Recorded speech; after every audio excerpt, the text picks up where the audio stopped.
to another exciting edition of OVC Insider. I'm Grant Finley with Viki Arias as always, and we are glad that you could join us today. We are glad.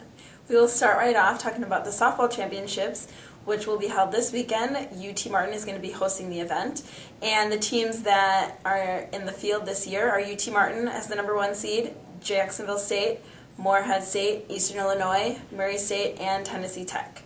The first game starts Thursday at 11 o'clock Central Time, and that's going to be number 3 Morehead against number 6 Tennessee Tech. That's right, and you can catch those games on ovcsports.tv if you cannot make it to Martin, Tennessee for the tournament.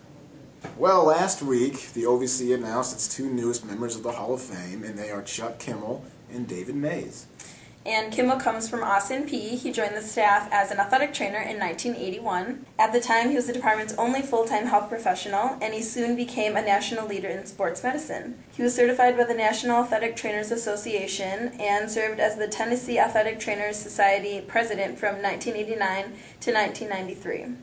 In summer 2003, Kimmel was elected to the professional's highest office, NATA president, and served a 4-year term. He retired from Austin P in December 2006 after spending 25 years at the school, and he was inducted into the Austin P Hall of Fame in 2006.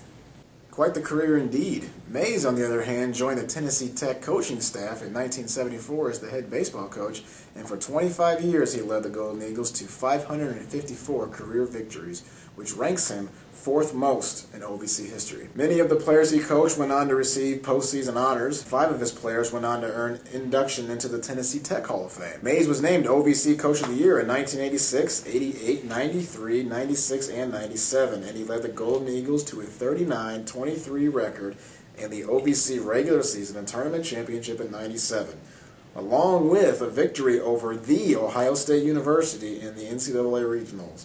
In 97, he was inducted into the East Tennessee Baseball Coaches Association Hall of Fame, and he was inducted into the Tennessee Tech Hall of Fame in 2005. Well, those are both 2 very worthy inductees, and they will both be formally honored at the OVC Honors Luncheon June 4th in Nashville.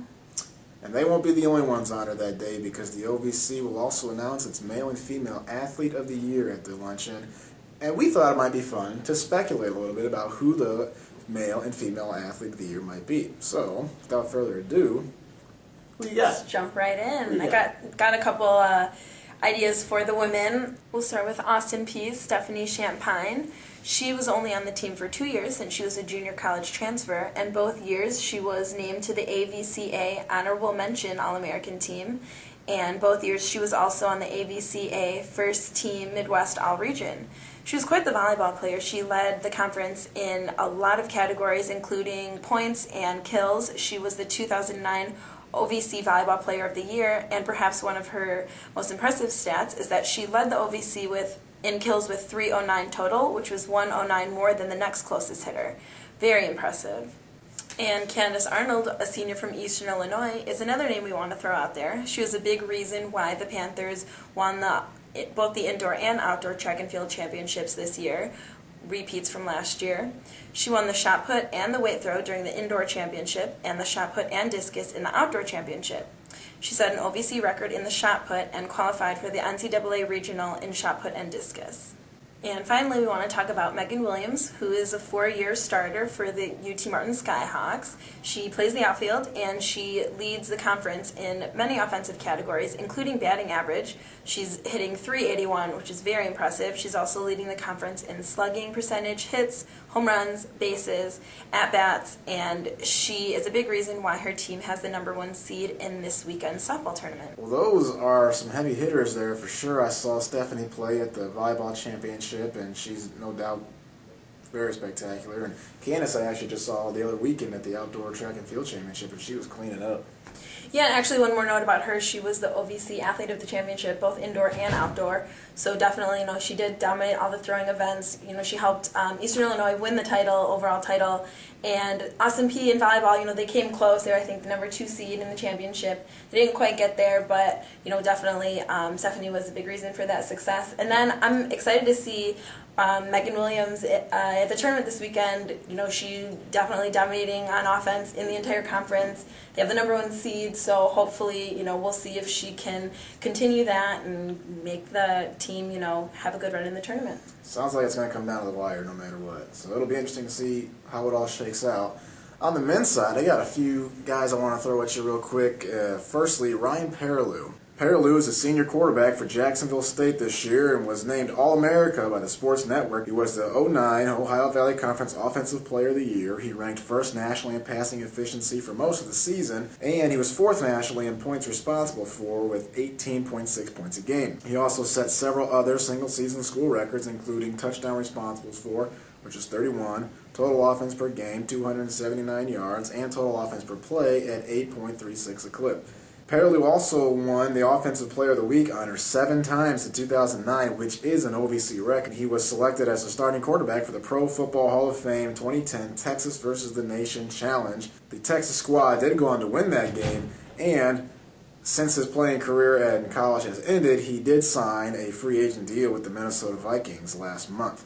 Next, I'd like to talk about Denaro Thomas, a senior guard forward from Murray State. And we all remember him for hitting the game-winning shot at the buzzer to give Murray State a 66-65 win over Vanderbilt in the first round of the NCAA tournament. It was the first tournament win since 1988 for the Racers and the first round for the OVC since 1989. He helped the Racers to an OVC record 31 wins, which included the OVC regular season and tournament titles. Thomas was also named the Murray State Male Athlete of the Year. The last person I want to highlight is Jim Clockey, senior catcher from SEMO. He was a preseason Louisville Slugger Collegiate Baseball All-American, Johnny Bitch Award Watch List, preseason All-OVC. He started all 43 games, ranks 3rd on the team and 9th in the OVC in batting average at 387, leads the Red Hawks in doubles at 20, walks 17, ranks 2nd in both RBIs and total bases at 57 and 117 respectively, and is 3rd in runs scored at 48, home runs 9, slugging percentage 646, and on-base percentage 451. He boasts a .985 fielding percentage, which is 3rd best on the team. He ranks 12th in the nation among highest hitters to strike out, also 22nd nationally in doubles, and he pieced together a career-long 25-game hitting streak from March 13th to April 21st, which is the longest in the OVC this season. In addition to the on-the-field accolades, he also was a great person in the community. So those are the 3 I wanted to highlight, and that leads me to this question. Clockey, having a great year, also a great guy off the field. Perilou, probably the best stats of anybody else in the OVC this year, setting all kinds of records. And you got Denaro Thomas with arguably the biggest moment in the OVC this year. But it is the Athlete of the Year, so how do you see this one playing out? Yeah, I think it's a very interesting argument, and really when you look at the award, like you said, it's Athlete of the Year, but you have to look at what does that mean. Is it just how you perform on the field for the entire year, because if you're going to make that argument, then definitely you got to look at Perilou. Awesome stats, represented in the Hall of Fame, Hall of Fame game, and, he performed well all season, carried his team to a 6-1 record, but you also have to look at, really, a Player of the Year is how you help your team and how you help your team win, and if you talk about that, then we got to talk about Denaro Thomas, because he really did, propel his team to the second round of the NCAA tournament. He really did carry his team when it mattered. So, I think that is a really big, important distinction when you're talking about Athlete of the Year. Do you really help your team win when it matters? So, I don't know. It's interesting. It's going to be a tough decision. I don't know. What do you think? I agree with your saying 100%, and I agree it's going to be tough to pick just one. Like, who is it going to be? I don't know. Yeah. Obviously, just like the women, it's going to come down to the wire, I think, and it'll be interesting to see what happens. Obviously, Mr. Clockey here has a little bit more time to cement his argument. But a couple weeks left, and we'll see. We'll be able to know. Again, that awards honor luncheon is going to be June 4th downtown here in Nashville, so we'll keep you posted as what the outcome is, but it should be interesting all the same. Yep. One final note before we close up shop today.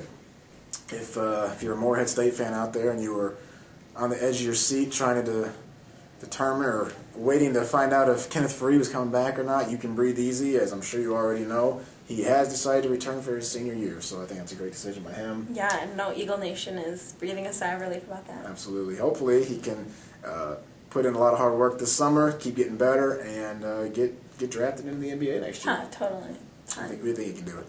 Well, that's going to do it for us this week. As always, thank you for joining us. Viki? See you next week. All right, we'll see you.